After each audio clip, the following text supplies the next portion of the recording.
Esta semana vamos a seguir contándoles la historia de Mahmoud Traoré, un joven que en 2002 salió de su país, de Senegal, y en 2005, después de 3 duros años de viaje, saltó la bahía de Ceuta. Participó en un salto masivo, llegando a herirse. No vamos a adelantar acontecimientos, vamos a seguir la historia donde la dejamos, en la frontera de Libia.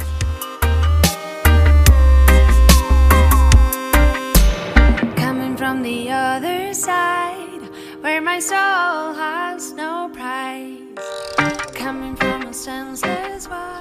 Bueno, esa práctica de engañaros, supuestamente es algo que se da siempre. La gente ya no lo sabe, o sea, no les... ¿Por qué la gente repite? ¿No les llega la información de lo que está pasando por ahí? Sí, que realmente no tienen... Yo por lo menos he intentado darle alguna información, porque eso es mi objetivo, ¿no? De darle información, por lo menos que sepan lo que pueden encontrar en el camino. O sea, que no es que diga que nadie no venga o que se queden allí como se suelen decir en general, de que los chavales africanos que se queden allí, por lo menos porque es tan difícil que se queden. O sea que, no, yo le intento explicar lo que es ese camino, porque ese camino se llama si hubiera sabido, muchas veces entre nosotros, porque cuando ya te metes, ya hay marcha atrás, no hay. Como igual lo que te estoy diciendo, que esos tuares que nos llevan cruzando ese desierto y tú ya te escapas de ese desierto, entra por África Norte, jamás pensaría volver a cruzar ese desierto. Y ni mucho menos un tuareg de desierto que te sabe que tú a lo mejor estás fracasado y no tienes dinero y no te va a hacer cruzar para otro lado. Por lo menos a la ida saben que perfectamente tú pagas dinero y para ir, porque tienes un sueño. Pero si es un sueño roto que tú tienes que volver, y a él su gasolina no va a perder su gasolina para que te traigan otra vez. Entonces, después de cruzar eso ya tiene que aguantar con los compañeros a estar en el norte. En esa travesía por países, has dicho que no tenías marcado Europa como destino final. ¿Tenías marcado algún destino o simplemente ibas...? El destino principal, después de Costa Marfil, que se falleció, el destino marcado era Libia. Sí, era Libia, porque en Libia sí había trabajo. Cuando llegamos a Libia, la época de Gaddafi, en este momento había trabajo. ¿Qué pasa en Libia? Allí sí ya nos encontramos la primera frontera, porque hay muchas fronteras en ese caso, pero allí sí nos encontramos la verdadera barrera, el verdadero racismo. O sea que a mí España me ha hablado de racismo, es verdad que si no había pasado en Libia yo diría, España que es racismo, pero pasando por Libia, ya eso yo sé esquivarlo un poco, ¿no? Para mí, ¿no? Que tampoco no es lo que yo he vivido en Libia. Y en 2003, si se acordáis perfectamente, fue cuando capturaron a Saddam Hussein, los americanos. Sí, ahora no sabía decirte el año exacto, pero sí. Sí, que yo estuve allí. Entonces, como estábamos viviendo esa peripe, que el día siguiente, como lo que rodeaban Saddam Hussein eran negros americanos, y el día siguiente eran cazadores de negros africanos, que realmente no tenemos nada que ver con lo que es americano. Seremos familiares, pero no es culpa nuestra, o sea, que capturen a Saddam Hussein, porque Gaddafi sabía que después de Saddam Hussein el siguiente sería él. Y además George Bush le había dicho. Entonces el día siguiente era cacería de los negros subsaharianos. Y incluso entrando en Libia, te das cuenta que realmente ya de allí nos empiezan a llamar africanos, como si fuera ellos no son africanos. Sí, es curioso. O sea que, sí, de África Norte somos africanos, para ellos no son africanos. Cuando llegamos a Europa ya sí somos todos africanos también, otra vez porque ya se dan cuenta que éramos... Pero bueno, en África Norte en general, cuando llegamos nos llaman africanos. Para ellos no son africanos, es verdad, por color. Yo lo admito, que no pasa nada, que si no son africanos me parece estupendo, pero es marca cultural, ¿no? Una marca cultural de dónde... De racismo totalmente, de marginación de la piel negra, para que te lo estoy diciendo, porque como lo vivimos. Que ¿De dónde crees que puede venir eso? ¿De dónde crees que puede venir eso tan...? No, mira, yo soy musulmán y en mi país, Senegal, por ejemplo, y tenemos muchos contextos de... La esclavitud se relaciona mucho con con el blanco, con el Europa en ese caso. Sí. Claro, la bestia la ha hecho Europa, ¿no? En la que empezaba a vender, a explotar más, a invadir, a hacer la bestia. Pero todo el mundo, todos los africanos que hemos hecho un poquito de estudio, sabemos perfectamente, desde la historia de nuestro abuelo también que cuenta, el primero que ha hecho la esclavitud en África, al negro, en la época de Egipto y lo que sea, eran árabes. Eso no se habla de la historia, ¿no? Que los africanos muy pocas veces se habla mucho más de la esclavitud europea, claro, que es la que se comercializó, la que hizo pero sabemos perfectamente desde historia, la primera persona que empezó a vender el negro ha sido él. Y lo último que siguen vendiendo el negro era árabe. Ejemplo bien determinado, Mauritania, que está cerca de nosotros, de Senegal, que sigue teniendo esclavos. Estamos hablando de 2018, nada que no estamos hablando de... Y hay lucha que están allí contra esa esclavitud, pero hay ojos cerrados que no vienen. Entonces, la historia viene de allí. La historia viene de allí, que la marginación islámica no. Entonces, además, viene otra vez de la cultura islámica, que la mejor persona es la musulmana y nada más, entonces ya es peor todavía. De hecho, que allí empezamos a cambiar de identidad, porque hay un montón de negros de África subsahariana que son cristianos o católicos o animistas o lo que sea, que no tienen ninguna creencia, pero allí sin todo nos convertimos en musulmanes, para quedarse bien. Por lo menos tiene que llamarse un nombre guay, ¿sabes? Y había trabajo, pero la circunstancia que yo veía allí, con lo mero que todo el rato, de que yo, por ejemplo, trabajaba en un taller de carpintería, de que un jefe, un miembro, un familiar de Gaddafi, que era su taller, que es el dueño de nuestra casa donde habíamos alojado, porque teníamos hogares donde alquilábamos entre africanos de cada país, y de cada país para cada región. Entonces en mi región habíamos alquilado una casa donde todos los subsaharianos que vienen de mi región venían directamente de esa casa. Los primeros días que tú llegas era bienvenida, hasta que empiezas a trabajar tú vas poniendo dinero, como igual que todo el mundo, para que la casa siga funcionando, ¿no? Entonces, y tú cuando juntas dinero te vas, y ya siempre las casas funcionando en función de eso, ¿no? Entonces, y eso me acuerdo una noche que fui a trabajar, y a la vuelta me siguieron chavales libios, que realmente si me habían pillado podría ser más peligroso lo que yo pensaba, porque tirándome piedras, yo tenía que saltar los muros hasta llegar a casa, y cuando llegué a casa el día siguiente me viene el jefe y le digo, no, que hoy no me voy a ir porque ayer cuando volví hay chavales que me estaban tirando piedras. Me dijo, sí, y me cogió como su propio legado, me súbete en el coche y me llevó en el barrio para decirle que es mi trabajador, que bueno, que todo el mundo lo sabe, porque sí, allí ya los familiares de Gaddafi eran lo mandatorio, ¿no? Entonces sacaban todos los jóvenes para decirle, mira, ese chaval está trabajando en mi taller, que si la noche vuelve, que alguien lo tira piedra, se tendrá consecuencia conmigo. Entonces desde aquel momento yo cruzaba la calle, están sentados y no me decían nada, pero no es por nada, porque ya reconocían el camino de trabajo que tenía, que era del taller de Mohamed, entonces ya allí no se puede tocar, ¿no? Que es digamos, en ese caso yo soy el esclavo de Mohamed. Más que nada porque eras una propiedad de... Y de propiedad de Mohamed, eso me presentó, entonces claro, y yo veía que eso no había buen futuro. Entonces claro, ya nos empiezan a lanzar la idea de Marruecos, la valla, y fue cuando decidí de decir, mira, como ya tengo dinero, allí he trabajado y regano dinero. Incluso yo puedo decirte que ganamos más dinero en Libia que Europa, con poco tiempo que he estado. Y fue cuando dijo, bueno, que voy a Marruecos, confiando en mi fuerza, que soy joven y puedo saltar la valla. La verdad que interesante. Llegas a Marruecos y ahí Marruecos lo ves como un paso previo ya para Europa, ¿o no? ¿O te planteas...? Sí, Marruecos, eso es lo que hay. Marruecos no tiene otra más remedio. Marruecos no...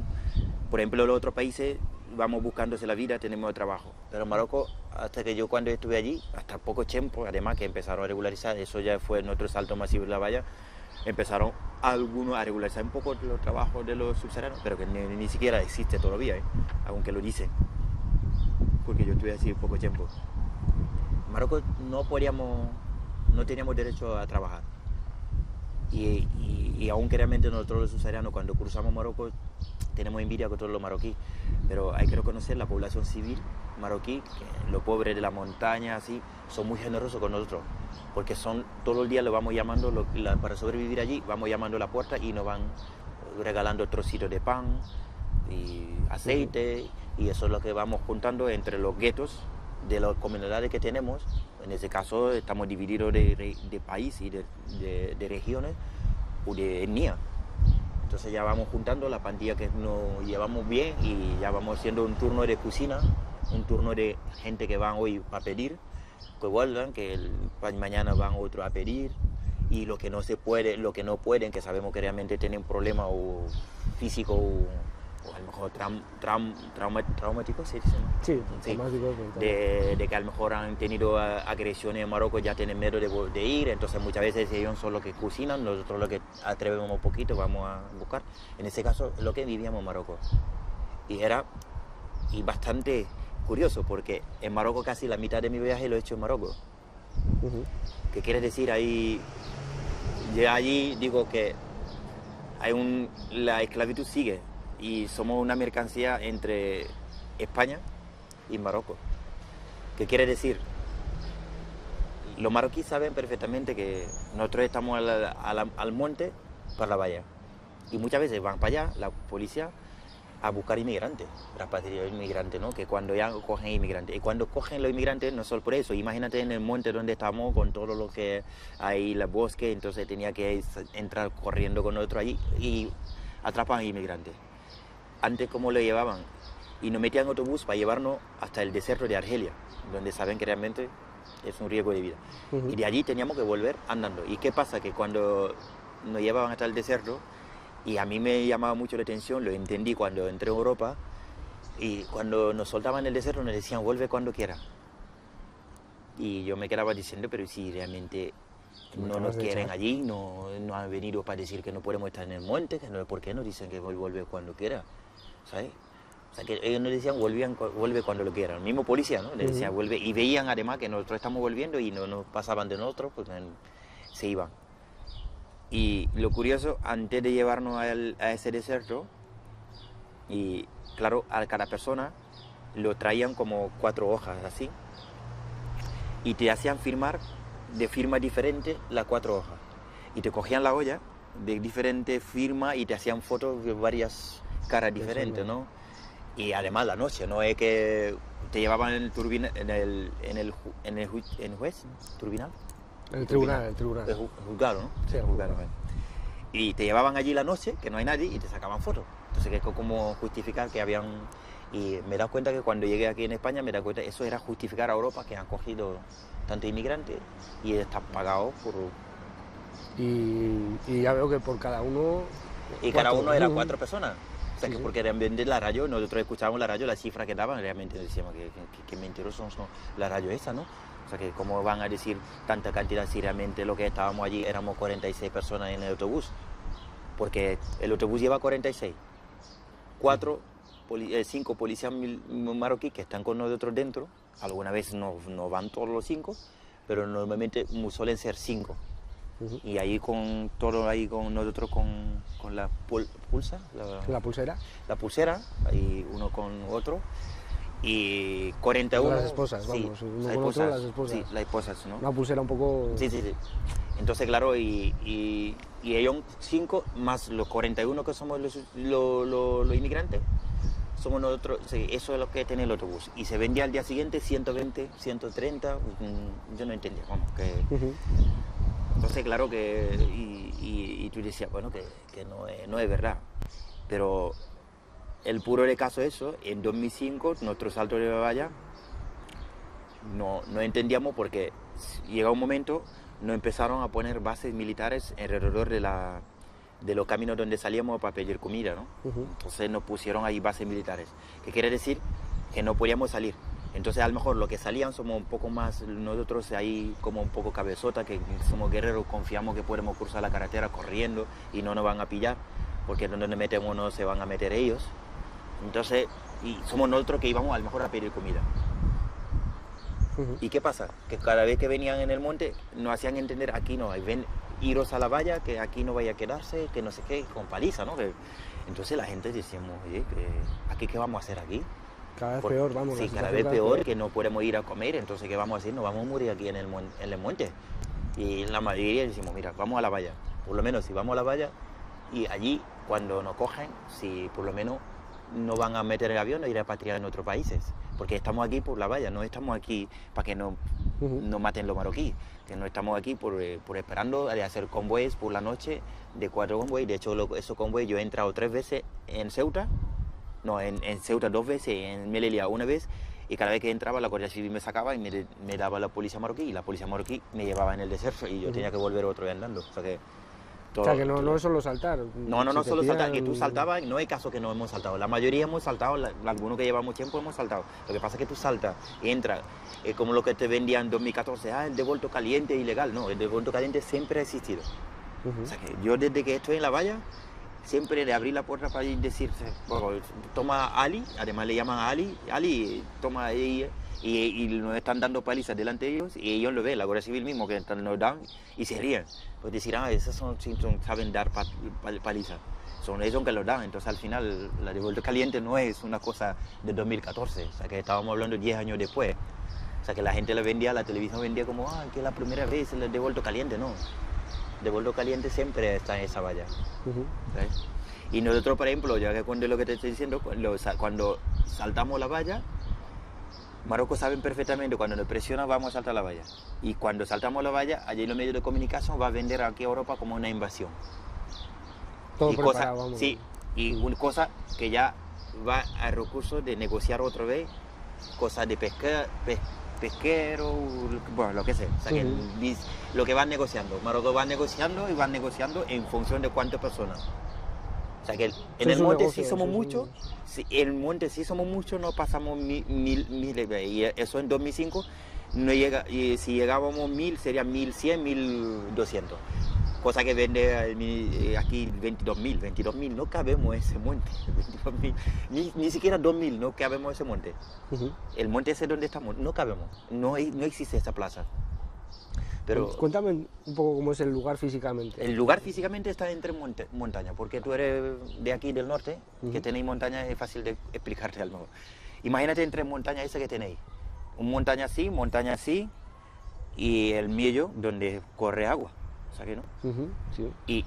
Y entre esa montaña, a lo mejor hay árboles, tú sabes que los típicos árboles hinchados más o menos como así, ¿no? O sea que no es largo, o sea que no son árboles, Marruecos tiene ese tipo de árboles porque es como mini desértico, pero que son árboles así cortitos, que tienen casi tamaño de personas, y algunos un poco más largos, entonces que están ahí, pero que son muy densas, que no, es como hicieron así la semilla, entonces no tiene ruta, entonces tiene que meterse en la ruta. Bueno, hoy lo veréis en el... Y se nota totalmente, eso ya como no estamos ya no hay camino más, o sea, pero nosotros lo hicimos porque como estamos allí ya vamos rompiendo ramas y vamos haciendo caminos, pero que eso es la montaña. Entre 2 montañas, ¿dónde estamos? Rodeados. Tenemos los sitios donde protegemos entre nosotros, sitios que esquivamos para que tengamos agua limpia para beber. Esa, por ejemplo, es una zona de nosotros mismos lo protegemos, que no se puede duchar, entonces la hora de duchar, bueno, ni muchas veces nos duchamos, ¿no? Pero bueno, lo poco que haya lluvia que tengamos que ducharnos era entre lagos así de agua donde corre el agua entre las montañas. Entonces la montaña es así y tienen las carreteras por encima donde ya la policía se ponía cuando venían a buscarnos. Entonces no hay manera de salir. Así que sin otra manera es que atreverse de tener una táctica cada vez que vienen, y como no pueden correr tanto, tú ya si somos jóvenes y tenemos habilidad y vamos metiéndonos hasta que se vayan y se están cansados o consiguen algunas personas.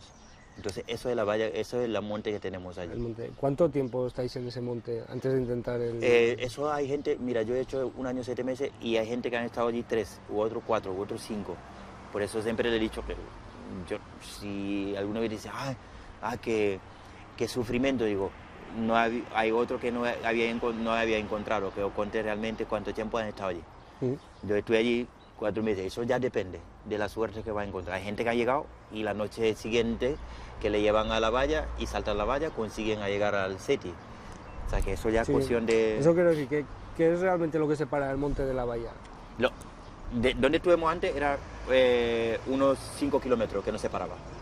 Porque es una costa arriba, costa abajo, y ya está en la valla. O sea, que Sí, costa sí. arriba. Lo que pasa es que antes de llegar antes de llegar a la valla, hay una carretera donde está la base militar marroquí también. Ujú. Entonces ya claro, eso ya hay que también saber esquivar, porque están allí con su palo, muchas veces con su perro, esperando la noche, a ver si esquivamos. Entonces la antigüedad cuenta mucho allí, porque nosotros a la hora de ir podemos saber los momentos que está con los perros y los momentos que está despistado, los sitios donde no... O sea, que sabemos dónde están, como... Ujú. Vamos, que el tiempo que estáis esperando, más o menos estáis planeando cómo lo podéis Sí, hacer. porque que es muchas veces por eso hacíamos de convoyes de 4 personas con una escalera para intentar asaltar la valla. Eso es la noche de lo que intentan la gente. Un grupo de tantas personas que van, 4 se juntan, o 3 se juntan, otros 3 se juntan y van a intentar asaltar la valla la noche. Eso es lo que muchas veces hacemos. Se consigue de vez en cuando una par de 2 personas, 3 personas que está la Guardia Civil a mejor despistado en este momento, saltamos la valla. Ujú. Pocas veces, pero bueno, existe, ¿no?, ese tipo de salto. Me has comentado antes, has saltado 2 veces antes de la definitiva, las 2 te han devuelto. ¿Qué pasó esa tercera vez para que no te devuelvan? ¿Qué tienes que hacer? Sí, eso es los saltos gordos, masivos. Cuando ya decidimos vamos todos juntos a la valla y sabíamos perfectamente, nosotros que estamos allí, sabíamos perfectamente va a haber heridas. Y sabíamos perfectamente que bueno, no nos imaginábamos, pero sabíamos perfectamente va a haber heridos porque está la concertina allí arriba. Ujú. Pero nosotros, por ejemplo, que tenemos experiencia y tú dices, bueno, yo sé cómo tratar la concertina, ¿no? De hecho, que a mí me cortó el tendón, aunque realmente lo sabía, pero bueno, que eso ya no hay el Las accidente. concertinas, vamos a parar un momento. ¿Cómo son realmente? Porque tienen un nombre, concertinas. No parece nada Son cuchillas. muy peligroso, pero Son cuchillas. Son cuchillas metidas en la valla para que corten la gente. Que tú no puedes meter la mano, porque no hay manera de meter la mano. Ujú. Que son lamas de chapa que han puesto de armiñón, que están allí y que, vamos, que cualquier rañazo de la ropa primero, Sí, sí, sí. te lo llevan. Imagínate una piel. De hecho, que no hay nadie que en 2005 nosotros que hemos saltado la valla, no hay nadie que ha entrado ahí sin sangrar. No hay nadie. Éramos 200, creo que 280 por ahí, que lograron entrar un asalto masivo. No hay nadie que ha entrado allí. Al contrario, hay gente que se le abrieron las costillas, otro que, bueno, pues y siguen teniéndolo. Bueno, nosotros lo llamamos, después de pasar esa etapa, lo llamamos el visado. Pero el visado, ¿no? El visado, pero un visado bueno, bastante duro. visado, o sea que realmente lo que te dije, que realmente al final ya tú lo normalizas como una cosa de la aventura, ¿no? Porque ya, y contrario, ¿no?, lo que perdieron allí la vida, porque el día que hemos saltado la valla dispararon balas reales. Y oficialmente los cadáveres que se encontraron en la valla, justamente entre las dos, que se tiraban entre la autoridad española y la marroquí, eran 6 cadáveres, pero en total eran 13 personas que estaban disparados de balas reales. Los otros murieron en el monte porque salieron corriendo, sabiendo que le han dado las balas, y los compañeros allí, en este caso, si es una pierna rota, nosotros tenemos nuestra táctica tradicional, a lo mejor, de atarla y de tentar a... Ujú. Tampoco no es la mejor solución, pero bueno, que eso es lo que tenemos, ¿no? Pero ya si es una bala, no había manera. Pero nosotros cuando estamos en SETI, hablando de la gente, porque cuando tú entras te preocupan tu gente, y ya sé que lo que se hablaban allí, habían 13 personas disparados. Los 6 cadáveres se encontraron justamente en la valla, entre los dos. Que sepas, ¿es la primera vez que había fuego real o había pasado más veces? De lo que tampoco no hubo saltos masivos. Ujú. Había pelotas de goma siempre, pero fuegos reales en la valla en este momento, cuando estamos saltando, fue cuando en el mismo tiempo, porque eso es el primer salto masivo, o sea que en este caso en Ceuta, Ujú. el salto masivo fue el primero, y allí se abrió el fuego. Y después de eso, seguramente tendrá a lo mejor de la parte marroquí algún disparo, porque hay algunos chavales que no dicen que son ladrones, eso es lo que dice la policía marroquí, que no son ellos, que son los ladrones que intentan disparar, ¿no? Pero de disparos fuego reales, eso fue la primera que yo sé, hasta que allí en la valla del Ceuta. Bueno, pues se acaba nuestro programa, pero no se acaba la historia de Mahmoud Traoré. Nos vemos la semana que viene en Inmigrantes en Navarra.